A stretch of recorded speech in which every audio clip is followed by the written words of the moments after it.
बिस्मिल्लाहिर्रहमानिर्रहीम। मेरे पाकिस्तानियों, हमारा मुल्क एक फैसला कुन तारीख के मोड़ पे खड़ा है।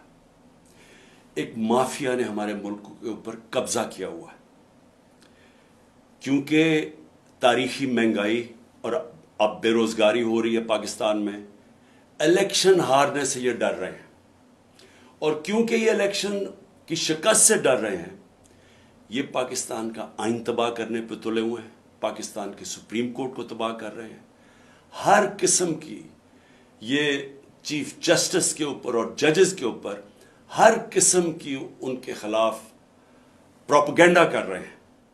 मैं चाहता हूं कि हफ्ते को मगरिब से 1 घंटा पहले आप अपने घरों से बाहर निकलें, अपने महलों में जाएं, या गांव में हैं तो अपने गांव में निकलें, अपने आइन को बचाने के लिए, अपने बच्चों के मुस्तकबिल को बचाने के लिए, अपने सुप्रीम कोर्ट को बचाने के लिए, अपने चीफ जस्टिस के साथ इज़हार यकजहती दिखाएं। शुक्रिया।